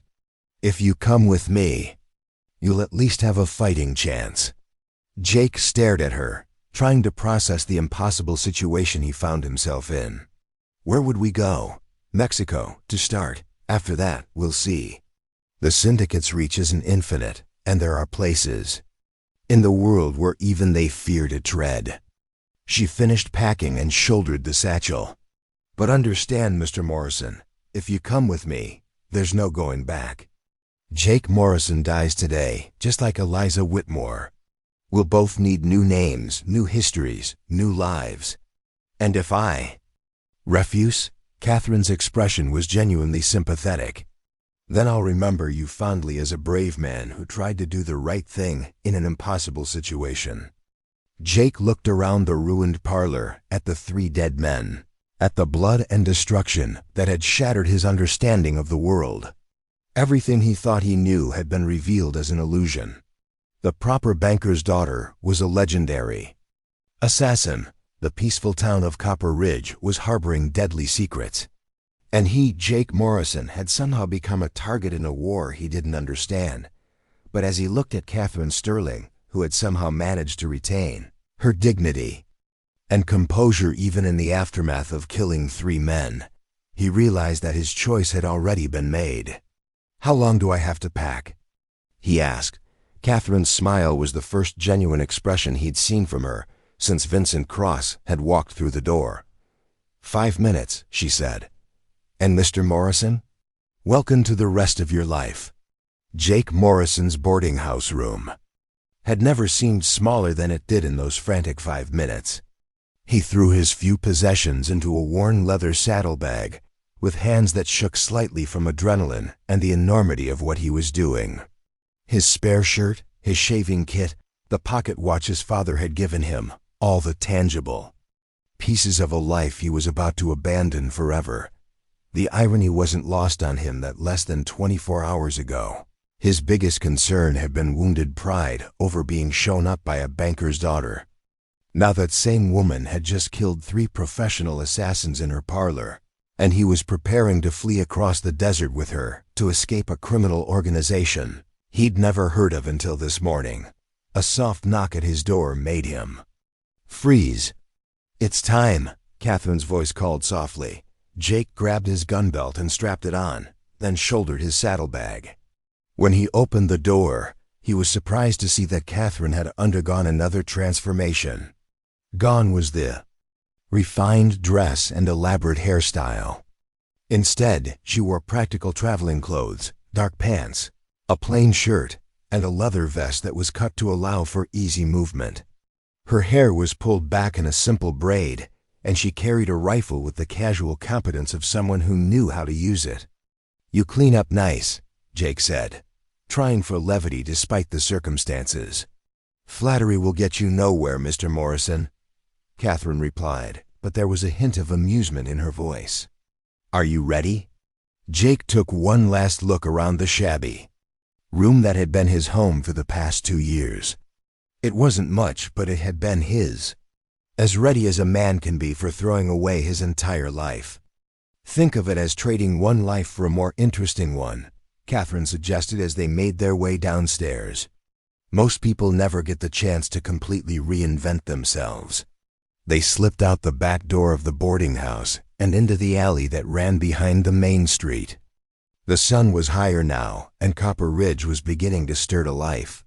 Jake could hear the sounds of a normal morning: merchants opening their shops, children playing in the streets, horses being led to water. All the ordinary activities of people whose lives hadn't been turned upside down by professional killers. Catherine led him through a maze of back alleys and side streets with the confidence of someone who had spent considerable time planning escape routes. They encountered no one except the mangy dog that barely lifted its head as they passed. "Where are we going?" Jake whispered as they crept behind the blacksmith's shop. "The old Henderson place," Catherine replied. "It's been abandoned for 2 years, but the stable is still intact. I've been keeping supplies there." The Henderson place sat on the outskirts of town, a ramshackle farmhouse that had been left to the desert after its owner died of fever. The barn leaned at a precarious angle, and the fence posts were weathered gray as bone. But as Catherine had promised, the stable was still sound. Inside, Jake was amazed to discover what amounted to a private armory. Weapons, ammunition, supplies, and provisions were carefully organized and ready for immediate use. 2 horses stood saddled and ready, a black gelding and a bay mare, both clearly chosen for endurance rather than beauty. "How long have you been planning this?" Jake asked, running his hand along the black horse's neck. "Since the day I arrived." "In Copper Ridge," Catherine replied, checking the cinch on her saddle. "I always knew this day would come eventually. The only question was when." She handed him a new hat, black instead of his usual brown, and a dark coat that would help disguise his silhouette. "From now on, you're Samuel Blake. You're a traveling horse trader from Colorado, and you've never heard of Jake Morrison or Copper Ridge." "Samuel Blake," Jake repeated, trying the name on for size. "What about you?" "Rebecca Mason. I'm your business partner and occasional companion." Catherine's transformation was complete now. Even her posture had changed, becoming more assertive and confident. "We've been working together for 3 years, and we're heading to El Paso to look at some breeding stock." Jake nodded, impressed despite himself at the thoroughness of her preparation. "You've thought of everything." "Survival requires attention to detail," Catherine replied, swinging into her saddle with practiced ease. "The moment we leave this stable, our old lives cease to exist.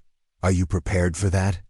Jake mounted the black gelding, surprised at how responsive the animal was. Catherine had chosen well.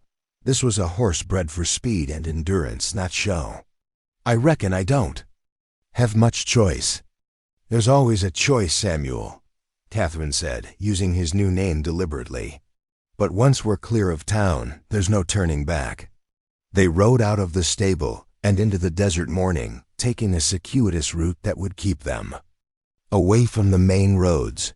The landscape stretched before them in waves of red sand and stubborn scrub, broken by mesas that rose like ancient monuments against the vast sky. For the first hour, they rode in silence, both listening for sounds of pursuit. But the desert remained quiet except for the steady rhythm of hooves and the occasional cry of a hawk circling high overhead. "Tell me about the syndicate," Jake finally said as they paused to water the horses at a small spring hidden among them rocks. Catherine's expression grew thoughtful. "They're what happens when criminals decide to organize themselves like a business. Started in the big cities back east, New York, Boston, Philadelphia, but they've been expanding westward for the past decade." She checked her rifle and scanned the horizon before continuing. "They control everything from smuggling and extortion to assassination and political manipulation. If there's money to be made from illegal activity, the syndicate has their hands." And you worked for them?"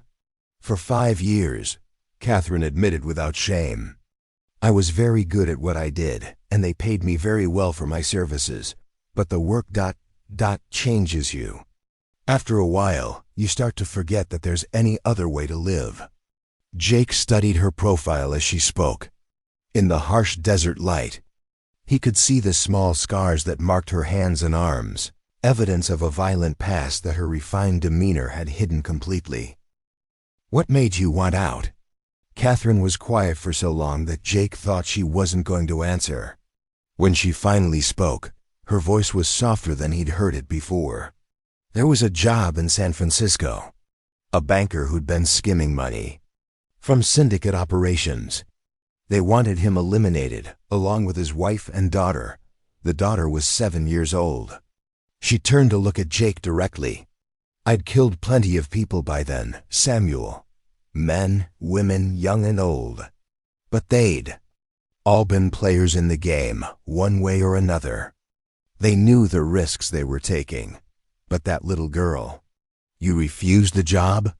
I completed the job, Catherine said flatly, but I only killed the banker. I told the syndicate that his family had been visiting relatives when I struck, and that pursuing them would be too risky. Then I helped them disappear, new identities, passage to Australia, enough money to start over. Jake whistled softly. That must have cost you plenty. Everything I'd saved from 5 years of killing, Catherine confirmed. But it was worth it to know that little girl would grow up to be something other than an orphan with a price on her head. They remounted and continued south, the sun climbing higher and turning the desert into a furnace of reflected heat. Jake found himself seeing his companion in an entirely new light. The cold-blooded killer who had dispatched 3 men without breaking a sweat was the same woman who had sacrificed her fortune to save a child's life. The syndicate found out about your betrayal, eventually. Vincent Cross was the one who put the pieces together. He'd always been suspicious of coincidences, and when the banker's family disappeared so completely, he started asking questions. Catherine urged her horse up a steep slope, the animal's hooves finding purchase on the rocky surface with sure-footed grace. By the time I realized he was investigating me, it was too late. I had to run, and I had to run fast. But you got away. Barely. And not before Vincent and his team cornered me in Mexico City. There was a fight, and when the smoke cleared, the local authorities had taken Vincent and his men into custody. I may have provided some assistance to the federales in building their case. Jake grinned despite the circumstances. You sold them out. I gave the authorities information about syndicate operations in exchange for my freedom, Catherine corrected. It was a business transaction, nothing more. They rode in comfortable silence for a while, the rhythm of travel settling into Jake's bones. The desert was harsh and unforgiving, but there was also something liberating about the vast emptiness. No walls, no boundaries, no expectations except survival. What's the plan? Jake asked as they stopped for a brief rest in the shade of a large boulder. We'll reach the border crossing at Agua Dulce by nightfall, Catherine explained, studying a map she'd pulled from her saddlebag. There's a man there who owes me a favor. He'll get us across without too many questions. And then, Mexico City, at least to start. I have contacts there who can help us establish new identities more thoroughly. After that ... she shrugged. South America, perhaps. Or across the Pacific to the Orient.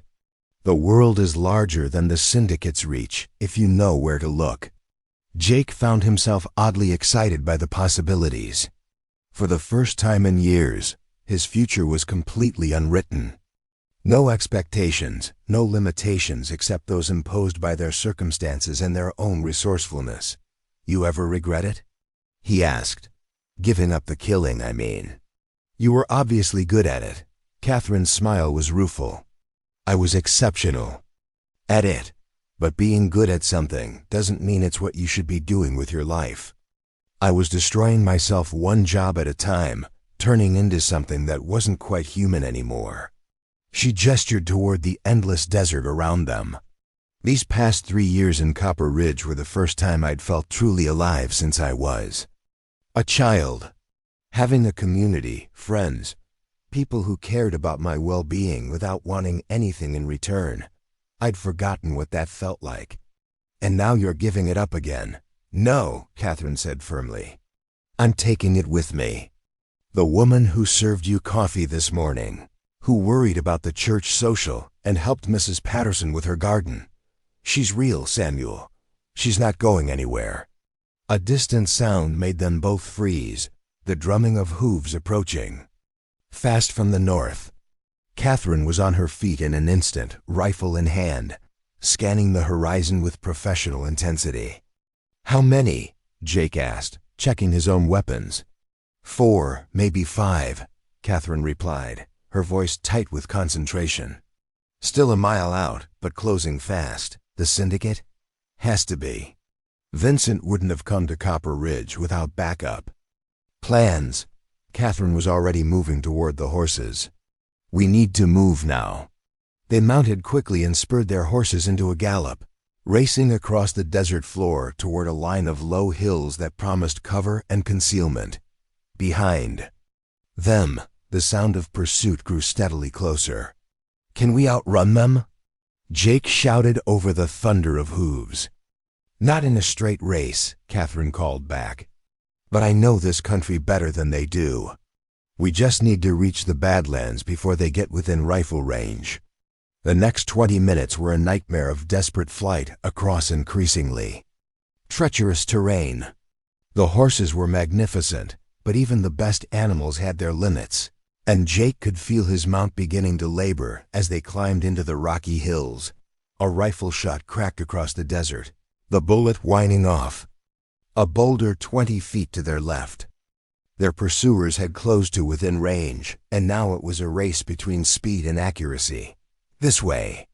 Catherine veered left into a narrow canyon that cut deep into the hills. The walls rose steeply on either side, providing cover from the rifles, but also trapping them in a confined space. More shots echoed off the canyon walls as they galloped through the narrow passage. Jake felt his hat fly off as a bullet passed close enough to part his hair. Behind them, he could hear the shouts of their pursuers as they too entered the canyon. "Dead end." Jake yelled as they rounded a bend and saw solid rock rising ahead of them, but Catherine was already dismounting, pulling her rifle from its scabbard. "Perfect," she said with grim satisfaction. "This is exactly what I was hoping for." Jake looked around the box canyon with a growing alarm. They were trapped, outnumbered, and facing professional killers with nowhere to run. How is this perfect? Catherine smiled, and for the first time since leaving Copper Ridge, she looked genuinely happy. Because, Samuel Blake, sometimes the best defense is making sure your enemies have nowhere to run either. She took up a position behind a fallen boulder and sighted down her rifle toward the canyon mouth. "Welcome to your first lesson in advanced survival tactics." The sound of approaching hooves grew louder, and Jake realized that Catherine Sterling was about to give him a demonstration of why she'd been worth a fortune to the syndicate, and why she was worth even more as an enemy. The canyon mouth erupted with the thunder of galloping horses as 5 syndicate operatives rounded the bend at full speed. They pulled up short when they saw the dead end, their mounts snorting and stamping in the confined space. Dust swirled around them like a desert storm, and for a moment, the air was thick with confusion and shouted commands. "Spread out!" barked. Their leader, a scarred man with dead eyes who sat his horse like he'd been born in the saddle. "They're trapped like rats. Make this quick and clean." Catherine's rifle spoke first, the crack echoing off the canyon walls like thunder. The leader pitched backward off his horse, a red flower blooming on his chest.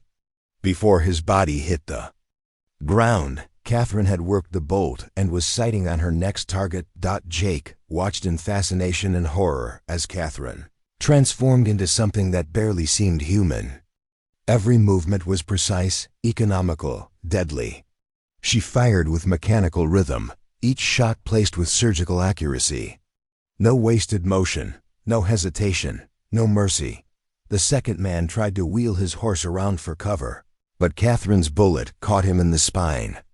He slumped forward in his saddle, and his panicked mount bolted back toward the canyon entrance, carrying its dying rider with it. "Sweet Mother of God," Jake whispered, his own rifle forgotten in his hands.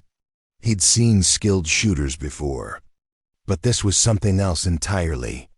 Catherine wasn't just shooting. She was orchestrating a symphony of death with cold, professional precision. The remaining 3 operatives had found cover behind the scattered boulders that littered the canyon floor. They returned fire desperately, their bullets chipping stone and whining off the canyon walls. But they were shooting at shadows while Catherine seemed to know exactly where each of them was hidden. Turner's behind the big rock on the left. One of them shouted, "Someone get an angle on her." "Can't see her," came the reply. "She's like a damn ghost." Catherine smiled grimly and shifted position with fluid grace, moving from cover to cover without exposing herself for more than a fraction of a second. Jake noticed that she seemed to know the canyon intimately, every boulder, every shadow, every angle of fire. "You've been here before," he said, suddenly understanding. "Scouted every escape route within 50 miles of Copper Ridge," Catherine confirmed, not taking her eyes off the battlefield, "including several contingency positions for exactly this type of situation." She rose slightly, fired twice in rapid succession, then dropped back behind cover as return fire spattered the rocks around her. One of the shots below was followed by a scream of pain. "That's 3 down," Catherine reported calmly. 2 to go. The remaining operatives were clearly realizing that their tactical situation was hopeless. Trapped in a box canyon with limited cover, facing an opponent who knew the terrain and possessed superior skills, they were being systematically eliminated. "Fall back," one of them yelled. "This is a kill zone." But Catherine had anticipated their retreat. As the 2 survivors tried to reach their horses, she put a bullet through the leg of one and dropped the other with a shot that sent him tumbling behind a fallen boulder. The wounded man dragged himself behind cover, leaving a trail of blood on the sandy canyon floor. "You're Catherine Sterling," he called out, his voice tight with pain and fear. "The Raven. I thought you were dead." "The Raven?" Jake asked quietly. Catherine's expression was unreadable. "A nickname from my previous career. I preferred to work at night, and I had a tendency to appear where I wasn't expected." She raised her voice to address the wounded operative. "I was dead, Fisher. But you and your friends decided to resurrect me. Congratulations. You've succeeded beyond your wildest dreams. The Syndicate will never stop hunting you."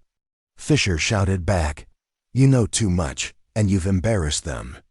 They'll send every killer from here to New York if they have to." "Let them come," Catherine replied with deadly calm. "I've been retired for 3 years, Fisher. I've had time to think, to plan, to prepare. The woman who ran from Mexico City was scared and desperate. The woman you're facing now is something entirely different." She demonstrated her point by putting a bullet through the rock just inches from Fisher's head, sending fragments of stone flying. The precision of the shot was both a warning and a promise. "Last chance, Fisher," Catherine called out. "Ride away now and tell your masters that Catherine Sterling is dead. Tell them Eliza Whitmore is dead too. Tell them whoever comes after. U.S. Next had better bring an army, because I'm done running." There was a long moment of silence broken only by the sound of wind whistling through the canyon. Then Fisher's voice, weaker now and filled with resignation. "Can't do that, Raven. You know the rules as well as I do. No one leaves the Syndicate alive." "Then you've made your choice," Catherine said sadly. Her final shot was almost gentle. A clean hit that ended Fisher's suffering without prolonging it. The canyon fell silent except for the nervous stamping of horses and the distant cry of a hawk circling high overhead. Jake stared at the carnage spread across the canyon floor. 5 professional killers lay dead, eliminated by one woman with clinical efficiency. But what struck him most was Catherine's demeanor throughout the fight, cold, professional, but not cruel. She'd given the survivors a chance to retreat, and when that failed, she'd ended things quickly. "Is it over?" Jake asked, his voice barely above a whisper. Catherine was already moving, checking the bodies with practiced thoroughness. "This group, yes, but there will be others. The Syndicate doesn't forgive betrayal, and they certainly don't forget. She gathered weapons and ammunition from the dead men, sorting through their possessions with the methodical precision of someone who understood the value of preparation. We need to move quickly. When these men don't report in, more will come looking. Jake helped her strip the useful supplies from the operatives, trying not to look too closely at their faces. They were young men, probably not much different from cowboys he'd known, except for the hard lines around their eyes and the quality of their weapons. "Did you know them?" he asked as they worked. "Fisher and Turner, yes. Good men in their way. Professional, reliable, not unnecessarily cruel. The others I didn't recognize, which means the syndicate is recruiting new talent."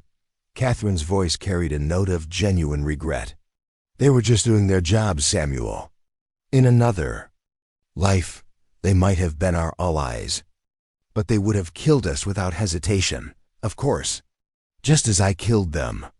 Catherine secured the last of the useful supplies and checked their horses. "That's the nature of the business we're all in. The only difference is that I'm better at it than they were." They mounted up and rode out of the canyon of death, leaving the bodies for the desert scavengers. The sun was beginning its descent toward the western horizon, painting the sky in shades of gold and crimson. "How many people have you killed?" Jake asked as they picked their way through the rocky terrain. Catherine considered the question seriously.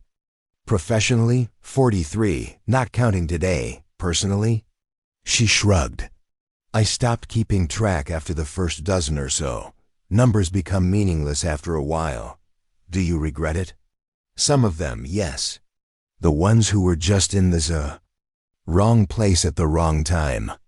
The ones who died because they witnessed something they shouldn't have." Catherine's voice grew thoughtful. "But most of them were players in the game, Samuel. They knew the risks when they chose their paths. They rode in silence for a while, each lost in their own thoughts. The desert around them was beginning to come alive with the sounds of evening, the distant howl of coyotes, the rustle of small creatures moving through the scrub, the soft whisper of wind across the sand." "What happens now?" Jake finally asked. "Now we become ghosts," Catherine replied. "Samuel Blake and Rebecca Mason die in that canyon along with Catherine Sterling and Jake Morrison. Tomorrow will be someone else entirely." "How many times have you done this? Changed identities, started over?" Catherine's smile was enigmatic. "Enough times to know that the hardest part isn't learning to be someone new. It's remembering not to be who you used to be." As they crested a ridge and saw the lights of Agua Dulce twinkling in the distance, Jake realized that his old life was truly over. Jake Morrison the cowboy was as dead as the men they'd left in the canyon. What he would become in his place remained to be seen. But as he watched Catherine, Rebecca, ride beside him with the easy grace of someone who had mastered the art of survival, he felt something he hadn't experienced in years: hope. The future stretched before them like the endless desert, full of danger and uncertainty, but also possibility. And for the first time since this whole adventure began, Jake found himself looking forward to finding out what lay beyond the next horizon. 6 months later, Veracruz, Mexico. The cantina overlooked the Gulf of Mexico, its weathered wooden terrace, offering a view of fishing boats bobbing in the harbor like sleeping seabirds. The air smelled of salt, grilled fish, and the exotic spices that made this part of the world so different from the Arizona desert. Palm fronds rustled overhead in the ocean breeze, casting dancing shadows across the rough-hewn tables. Samuel Blake sat at a corner table, his weathered hands wrapped around a glass of local rum. To any observer, he appeared to be exactly what his papers claimed: a horse trader from Colorado taking a well-deserved rest after a successful business venture. His clothes were modest but well-made, his manner relaxed but alert. The gun at his hip was worn with the casual comfort of a man accustomed to frontier life, but his eyes never stopped moving, cataloging faces, noting exits, watching for anything that didn't belong. Old habits died hard, especially when those Habits had kept you alive through 6 months of running from one of the most dangerous criminal organizations in the Americas. "You're brooding again," Rebecca Mason said as she settled into the chair across from him. She carried herself differently. Now less refined than the banker's daughter had been, but more confident than even Catherine Sterling had managed. Her dark hair was shorter, styled in the practical manner of a woman who worked for a living, and her clothes spoke of prosperity without ostentation. "Just thinking," Samuel replied, his voice carrying the slight drawl he'd cultivated to match his new identity. "This is the longest we've stayed in one place since leaving Copper Ridge. Getting restless?"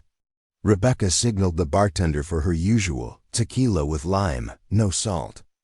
"Because I found us another job if you're interested. Wealthy rancher near Guadalajara needs someone to acquire breeding stock from Argentina. The pay is excellent, and it would give us reason to travel further south." Samuel studied her face, reading the subtext beneath her casual words. Rebecca had become expert at finding legitimate work that happened to take them where they needed to go, always staying ahead of the syndicate's reach while building their new identities, one careful transaction at a time. "Any particular reason?" "We need to visit Argentina?" he asked. "I've heard interesting rumors about shipping schedules from Buenos Aires to Shanghai," Rebecca replied, her tone light but her meaning clear. "It seems the Orient might be pleasant this time of year." They spoke in code now, even when they believed themselves safe. The syndicate had agents everywhere, and careless words had a way of finding the wrong ears. But Samuel had learned to read the language of survival that Rebecca spoke fluently. "You're still thinking they'll find us eventually," he said. Rebecca's smile was enigmatic as she sipped her tequila. "Samuel, my dear partner, they've been trying to find us for 6 months. We've been from Mexico City to Panama, from Costa Rica to Colombia, and they're always exactly one step behind. Either they're remarkably persistent or remarkably incompetent. Which do you think it is?" "Neither." Rebecca's expression grew serious. "I think they're testing us, seeing how we move, how we think, how we adapt. The syndicate doesn't just want revenge, Samuel. They want to understand what made Catherine Sterling so dangerous that she could disappear completely." Samuel felt a familiar chill run down his spine. In 6 months of running, they'd encountered syndicate operatives 3 more times, once in Mexico City, once in Guatemala, and once in a small Colombian port town. Each time, Rebecca had spotted them first, and each time, they'd managed to slip away without violence. But the encounters were becoming more frequent, more sophisticated.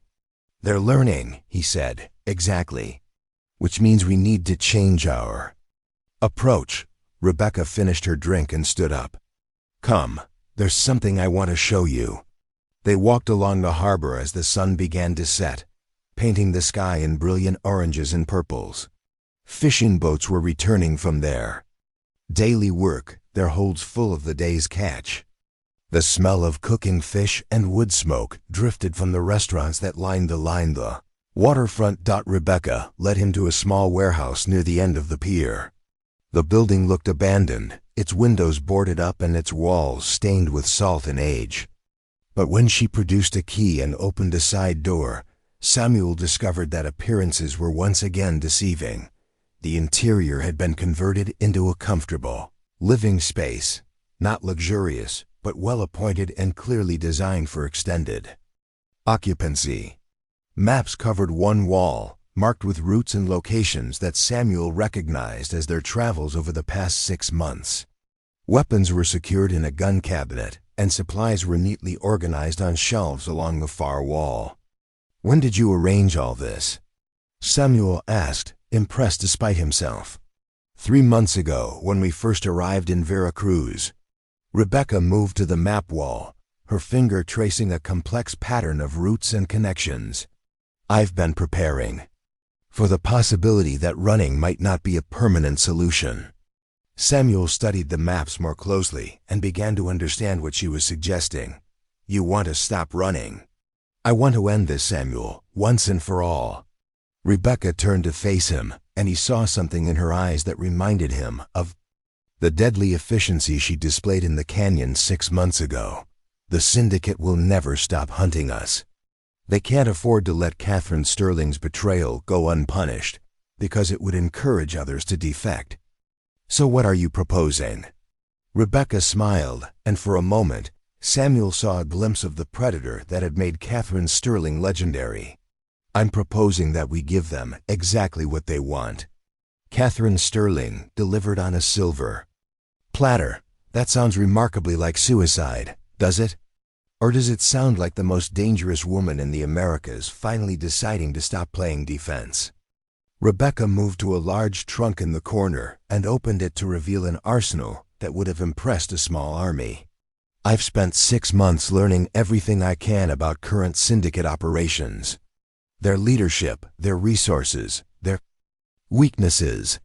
She pulled out a folder thick with documents and photographs. The man who ordered Vincent Cross to find me is named Jonathan Carmichael. He runs syndicate operations from New Orleans to Mexico City. He's intelligent, ruthless, and absolutely convinced that Catherine Sterling is finished as a threat. Samuel looked through the documents, recognizing the meticulous intelligence gathering that had made Catherine Sterling so feared. You're planning to kill him. I'm planning to destroy his entire operation, Rebecca corrected. Carmichael, his lieutenants, his resources, his network, all of it. And then Catherine Sterling really will be dead, because there won't be anyone left who cares enough to remember her.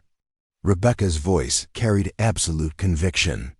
The syndicate will write off their losses and move on to more profitable ventures.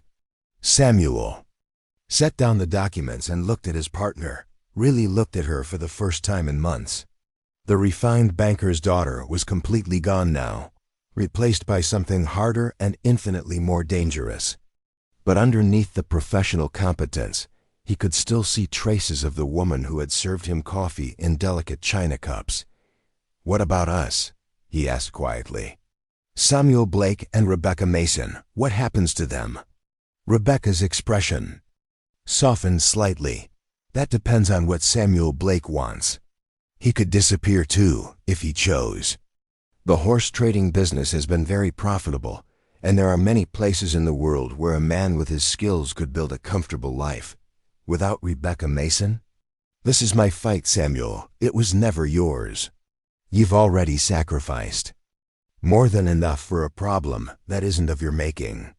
Samuel moved to the window and looked out at the harbor, where the last fishing boats were securing their moorings for the night. The peaceful scene was a stark contrast to the violence they were contemplating. You know, he said finally, 6 months ago, I thought I was Jake Morrison, a cowboy with simple pleasures and simple problems. Then a banker's daughter showed me I didn't know anything about anything. He turned back to Rebecca, decision crystallizing in his mind. I've learned a lot since then. About survival, about adaptation, about what it means to choose who you want to be instead of just accepting who you are. And what have you chosen? Samuel's smile was steady and sure. I've chosen to be the kind of man who doesn't abandon his partner when things get dangerous. Rebecca Mason and Samuel Blake are a team, remember? For better or worse. Rebecca's answering smile was radiant with relief and gratitude. Then we'd better start planning, partner. Because what we're about to attempt is going to make everything we've faced so far look like a church social. As the sun disappeared into the Gulf of Mexico, painting the sky in deep purples and golds, 2 figures bent over maps and documents. In a converted warehouse, they were no longer running from their past. They were preparing to confront it head-on. The banker's daughter was gone forever, but what had taken her place was something far more formidable. And for the first time since this whole adventure began, the syndicate was about to discover what it truly meant to be afraid. Outside, the waves lapped gently against the pier, and somewhere in the distance, a guitar played a melancholy tune that spoke of endings and new beginnings. The hunt was about to become the hunted, and the legend of Catherine Sterling was about to be written in fire and blood across the criminal underworld of 2 continents. But that, as they say, is another story entirely. Up next, you've got 2 more standout stories right on your screen. If this one hits the mark, you won't want to pass these up. Just click and check them out. And don't forget to subscribe and turn on the notification bell so you don't miss any upload from us.